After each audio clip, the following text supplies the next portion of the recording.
في القلب مشاعر أخفيها قد أشرقت الشمس عليها عن خطط لم أعبأ فيها ستكون بأيامي فرقا فحياتي قبل الحلقات تيه بضياع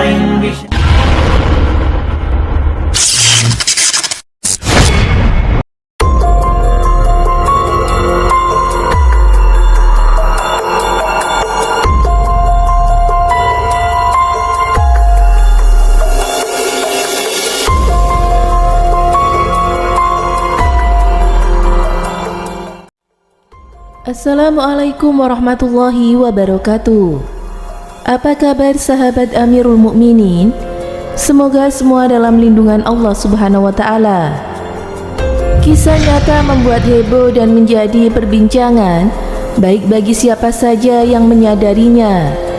Dan inilah kisah seorang bocah misterius yang muncul hanya saat bulan Ramadan di Kampung Ketapang, Kabupaten Ketapang, Kalimantan Barat. Bocah ini menjadi perbincangan di Kampung Ketapang. Sudah 3 hari ini ia mondar-mandir keliling kampung.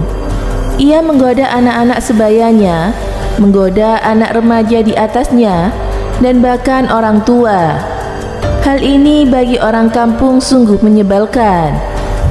Ya, bagaimana tidak menyebalkan?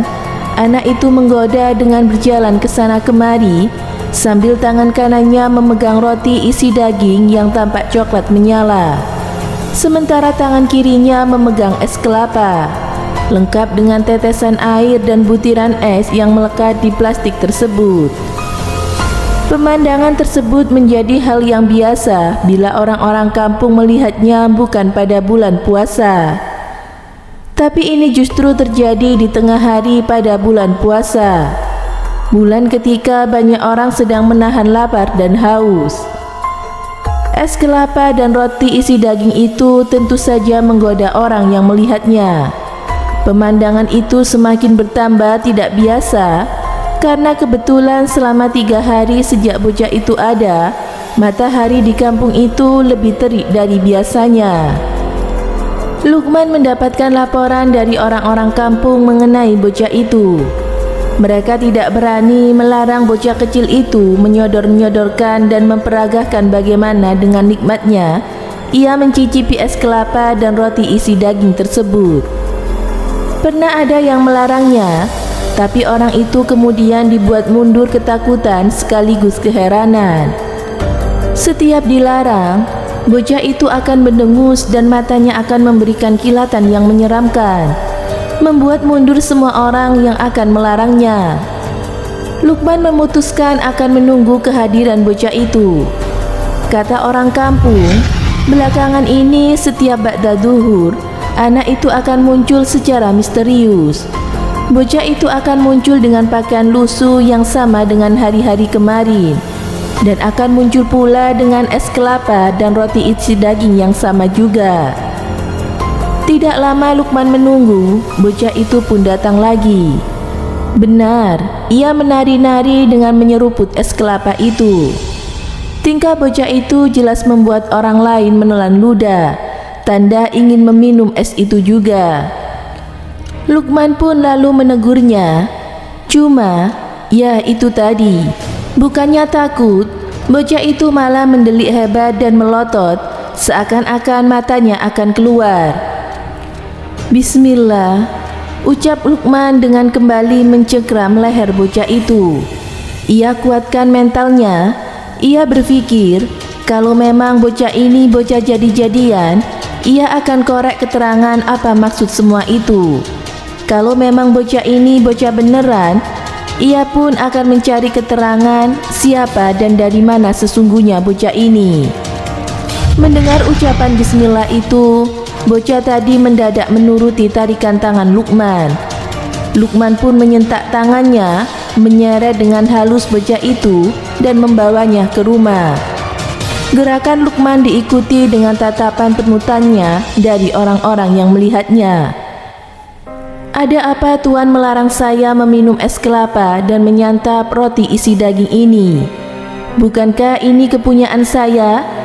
Tanya bocah itu sesampainya di rumah Luqman. Seakan-akan tahu bahwa Luqman akan bertanya tentang kelakuannya. Matanya masih lekat menatap tajam pada Luqman. "Maaf ya, itu karena kamu melakukannya di bulan puasa," jawab Luqman dengan halus. "Apalagi kamu tahu, bukankah seharusnya kamu juga berpuasa? Kamu bukannya ikut menahan lapar dan haus, tapi kamu malah menggoda orang dengan tingkahmu itu." Sebenarnya Luqman masih akan mengeluarkan unek-uneknya mengomeli anak itu. Tapi mendadak bocah itu berdiri sebelum Luqman selesai. Ia menatap Luqman dengan tajam lagi. "Itukah yang kalian lakukan kepada kami semua? Bukankah kalian lebih sering melakukan hal ini ketimbang saya? Kalian selalu mempertontonkan kemewahan ketika kami hidup di bawah garis kemiskinan pada 11 bulan di luar bulan puasa. Bukankah kalian lebih sering melupakan kami yang kelaparan dengan menimbun harta sebanyak-banyaknya dan melupakan kami? Bukankah kalian juga yang selalu tertawa dan melupakan kami yang sedang menangis? Bukankah kalian yang selalu berobat mahal bila sedikit saja sakit menyerang, sementara kalian mendiamkan kami yang mengeluh kesakitan hingga kematian menjemput ajal? Bukankah juga di bulan puasa ini hanya pergeseran waktu saja bagi kalian untuk menahan lapar dan haus? Ketika beduk maghrib berlalu, ketika adzan maghrib terdengar, kalian kembali pada kerakusan kalian." Bocah itu terus saja berbicara tanpa memberi kesempatan pada Luqman untuk menyela. Tiba-tiba suara bocah itu berubah. Kalau tadinya ia berkata begitu tegas dan terdengar sangat menusuk, kini ia bersuara lirih dan mengiba. "Ketahuilah Tuan, kami ini berpuasa tanpa ujung. Kami senantiasa berpuasa meski bukan waktunya bulan puasa. Lantaran memang tak ada makanan yang bisa kami makan. Sementara Tuan hanya berpuasa sepanjang siang saja. Dan ketahuilah juga, justru Tuan dan orang-orang di sekeliling Tuanlah yang menyakiti perasaan kami dengan berpakaian yang luar biasa mewahnya. Lalu kalian sebut itu menyambut Ramadan dan Idul Fitri. Bukankah kalian juga yang selalu berlebihan dalam mempersiapkan makanan yang luar biasa bervariasi banyaknya, segala rupa ada, lantas kalian menyebutnya dengan istilah menyambut Ramadan dan Idul Fitri? Tuan, 11 bulan kalian semua tertawa di saat kami menangis. Bahkan pada bulan Ramadan pun hanya ada kepedulian yang seadanya pula. Tuan, kalianlah yang melupakan kami, kalianlah yang menggoda kami. 12 bulan tanpa terkecuali termasuk di bulan Ramadan ini. Apa yang telah saya lakukan adalah yang kalian lakukan juga terhadap orang-orang kecil seperti kami. Tuan, sadarkah Tuan akan ketidakabadian harta? Lalu kenapa kalian masih saja mendekap harta secara berlebih? Tuan, sadarkah apa yang terjadi bila Tuan dan orang-orang di sekeliling Tuan tertawa sepanjang masa dan melupakan kami yang semestinya diingat? Bahkan, berlebihan Tuan dan orang-orang di sekeliling Tuan bukan hanya pada penggunaan harta, tapi juga pada dosa dan maksiat. Tahukah Tuan akan adanya azab Tuhan yang akan menimpa? Tuan, jangan merasa aman lantaran kaki masih menginjak bumi. Tuan, jangan merasa perut akan tetap kenyang lantaran masih tersimpan pangan untuk setahun. Jangan pernah merasa matahari tidak akan pernah menyatu dengan bumi kelak. Entah apa yang ada di kepala dan hati Luqman.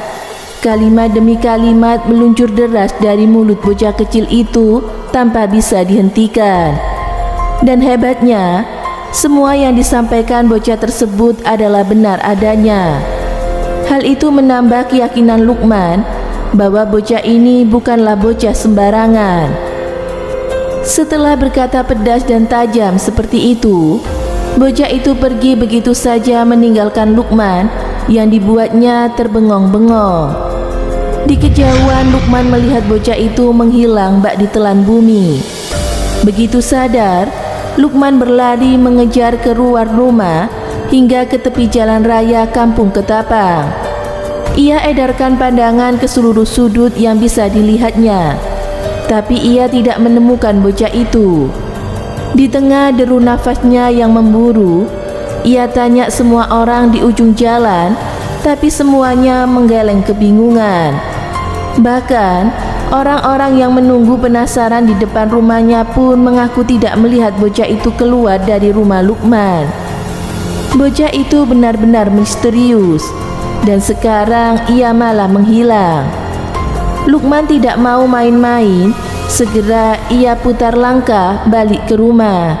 Ia ambil sajadah, sujud dan bersyukur. Meski peristiwa tadi irasional, tidak masuk akal, tapi ia mau meyakini bagian yang masuk akal saja, bahwa memang betul adanya apa yang dikatakan bocah misterius tadi. Bocah tadi memberikan pelajaran yang berharga, betapa kita sering merupakan orang yang seharusnya kita ingat, yaitu mereka yang tidak berpakaian, mereka yang kelaparan, dan mereka yang tidak memiliki kehidupan yang layak.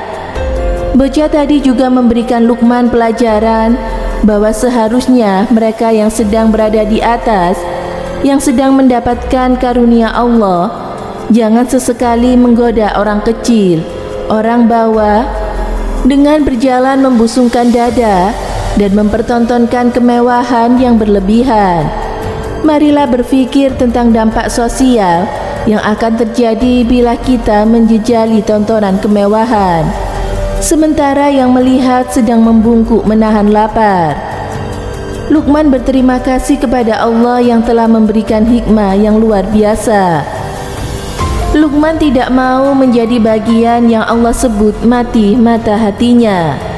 Sekarang yang ada di pikirannya adalah, entah mau dipercaya orang atau tidak, ia akan mengabarkan kejadian yang dialaminya bersama bocah itu, sekaligus menjelaskan hikmah kehadiran bocah tadi kepada semua orang yang dikenal, kepada sebanyak-banyak orang. Kejadian bersama bocah tadi begitu berharga bagi siapa saja yang menghendaki bercahayanya hati. Pertemuan itu menjadi pertemuan terakhir. Sejak saat itu, Luqman tidak pernah lagi melihatnya selama-lamanya. Luqman rindu kalimat-kalimat pedas dan tuding-tudingannya yang memang betul adanya. Luqman rindu akan kehadiran anak itu, agar ada seorang yang berani menunjuk hidungnya ketika ia salah. Mungkin bagi Anda yang tinggal di kampung Ketapang pernah mendengar kisah nyata bocah misterius ini. Apakah sampai saat ini kejadian tersebut masih terjadi atau tidak di bulan Ramadan ini? Semoga kisah ini bisa memberikan hikmah kepada kita semua, agar kita selalu bersyukur kepada Allah dan selalu menghargai dan mengingat orang-orang yang berada di bawah kita. Amin. Semoga bermanfaat. Wallahu a'lam bishawab.